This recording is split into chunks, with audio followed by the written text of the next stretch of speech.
तो इस क्वेश्चन में अपन को एक लूप दे रखा है जो कि एक स्क्वायर लूप है, इसकी साइड एल है, ये सारी साइड एल है इसकी, ठीक है। और क्वेश्चन बोल रहा है कि ये करंट कैरिंग लूप है, इसका मैग्नेटिक डायपोल मोमेंट निकालो। क्या निकालो? Magnetic dipole moment. ध्यान रखो, जब भी एक करंट कैरिंग लूप का मैग्नेटिक डायपोल मोमेंट निकालना होता है तो फॉर्मूला हमेशा यूज होता है करंट इनटू उस लूप का एरिया। ये वेक्टर फॉर्म होगा क्योंकि मैग्नेटिक डायपोल मोमेंट एक वेक्टर क्वांटिटी है, तो magnetic dipole moment vector equals to current into area vector, ठीक है। अब कहानी शुरू करते हैं। ये फॉर्मूला हो गया अपने पास। करंट तो अपन को आई गिवन है, अपन को करना क्या है यहाँ पे? सिर्फ एरिया वेक्टर निकालना है। क्या निकालना है?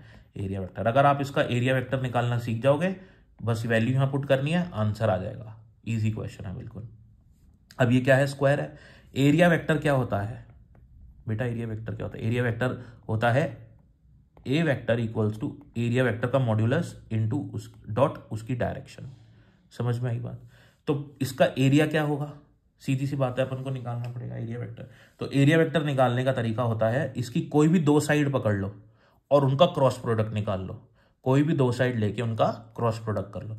तो जैसे करंट की सेंस में जाना है अपन को, तो करंट की सेंस है ये वाली, तो D A cross A B, तो D A cross A B ये कर लो तो आपके पास एरिया वेक्टर आ जाएगा। या A B cross B C कर लो, या B C cross C D कर लो, या C D cross A B कर लो, आंसर सेम आने वाला है, ठीक है। तो मैं यहाँ पे क्या करता हूँ, मैं अपन सॉल्व कर लेते हैं D A cross A B, D A cross A B अपन ये करते हैं। तो मेरे को डी ए वैक्टर निकालना पड़ेगा। डी ए वैक्टर कैसे निकालूंगा? देखो, जो इस डायरेक्शन में करंट जा रहा है, ठीक है ना, ऊपर की तरफ जा रहा है करंट, तो इसकी लेंथ कितनी है? इसकी लेंथ है एल, तो इधर आ जाएगा एल। डी ए वेक्टर निकाल रहा हूँ, तो डी ए वेक्टर कैसे निकालेंगे? इसकी लेंथ कितनी है? इसकी लेंथ है एल। इसकी करंट किस डायरेक्शन में है? वाई एक्सिस में, तो आ जाएगा जे कैप। ये हो गया डी ए वेक्टर, खत्म। ऐसे ही ए बी के लिए करना है मैंने। तो ए बी वेक्टर अब ना ये तो प्रॉपरली एक्स एक्सिस में है और ना प्रॉपरली वाई एक्सिस में है, ठीक है। तो मेरे को इसके दो कंपोनेंट लेने पड़ेंगे। ये एंगल 30 डिग्री है, तो ये एंगल यहाँ पे 30 डिग्री बनेगा। तो एक, क्योंकि इसकी डायरेक्शन एक इधर है, तो एक कंपोनेंट इसका इधर आएगा और एक कंपोनेंट इसका इधर आएगा, ठीक है। एक कंपोनेंट एक्स एक्सिस में आएगा और एक कंपोनेंट जेड एक्सिस में आएगा। आई बात समझ में?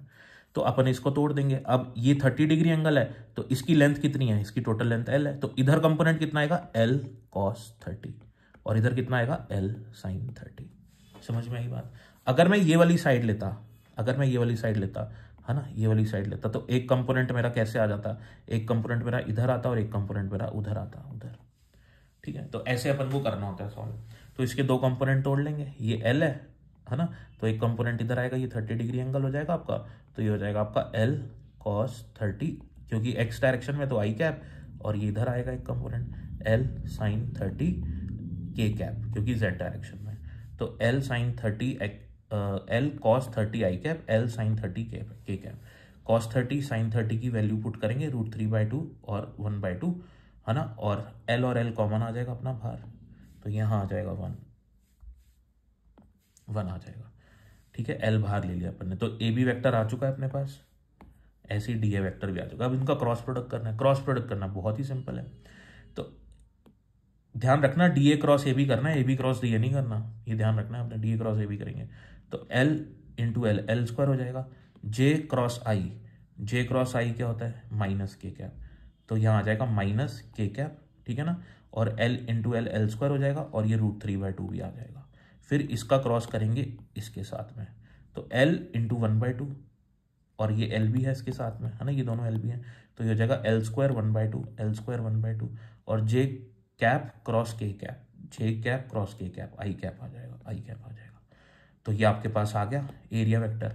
अब ये एरिया वेक्टर की वैल्यू अपन को बस यहाँ सब्स्टिट्यूट करनी है, आंसर आ गया अपना। था ना आसान क्वेश्चन?